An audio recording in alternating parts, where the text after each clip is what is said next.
Good evening, everybody. I'm a resident of the East Side. I'm a homeowner, I'm a parent, American historian, I'm a member of the school board, and I'm a white man. And I am wearing all those hats as I address you tonight. In thousands of households around the country tonight, there are young black men receiving the talk from someone who loves them. It's happening in Charlotte, it's happening in Tulsa, it's happening in Providence, it's happening in wealthy families, poor families, middle-class families, it's happening in the homes of black policemen. It has happened generation over generation throughout the entire history of this country. Attorney General Eric Holder, who is black, got the talk from his father when he was young, and he recently gave it to his own son. Eric Holder, who was, until recently, the highest-ranking law enforcement official in the United States. Does everyone in here know what I mean when I say the talk? I'm white. My 10-year-old son lives here on the East Side with us. I doubt it ever occurred to my father to give me the talk. The fact that I know some of my son's school friends have already received it, and that he will never have to, horrifies me. This conveys a message to our children about who we are and who they are. It is not a message that is consistent with any of our faith traditions or the best of our national ones. It tells us, in the words of black writer Ta-Nehisi Coates, that something went very wrong long ago, something we are scared to see straight. That something has very little to do with the officer on the beat and everything to do with ourselves, unquote. Our society has tolerated the conditions which have necessitated the talk and even encouraged them for centuries. Whether conscious or not, and for most of our history it was sadly very conscious, this has been the clear will of white Americans for most of our history. The injustice of this, Coates tells us, compounds, congeals, until there is an almost tangible sense of dread and grievance that compels a community to understand the police as objects of fear, not respect. Unquote.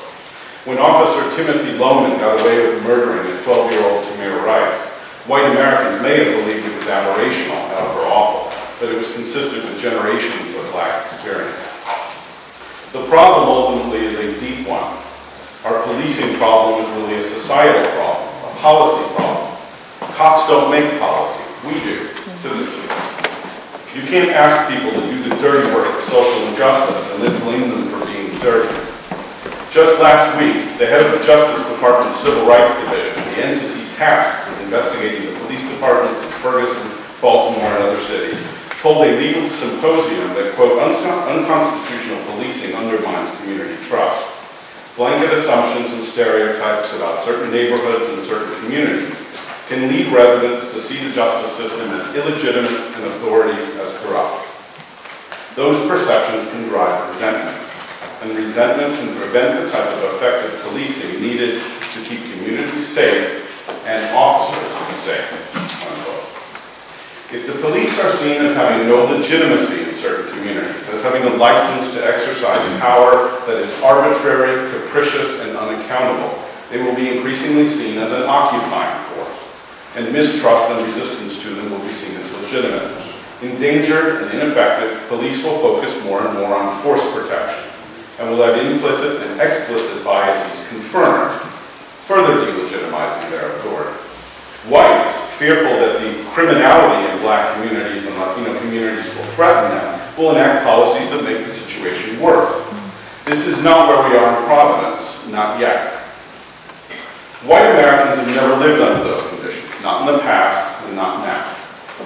That is why white Americans of goodwill have to learn their history. They have to listen as empathetically as they can, and they have to act. The CSA is an important and powerful step in the right direction for Providence, and I fully support it. No competent professional should fear a system of accountability as long as there is adequate training and due process and the system of accountability is evidence-based. In fact, they should welcome it. It buttresses and legitimates their authority, and it ensures that they are surrounded by other professionals who know what they're doing, enabling them to be more safe and effective. Let us create a Providence in which the generations to come never need to give or receive the talk, and in which police officers of all backgrounds can do the people's will safely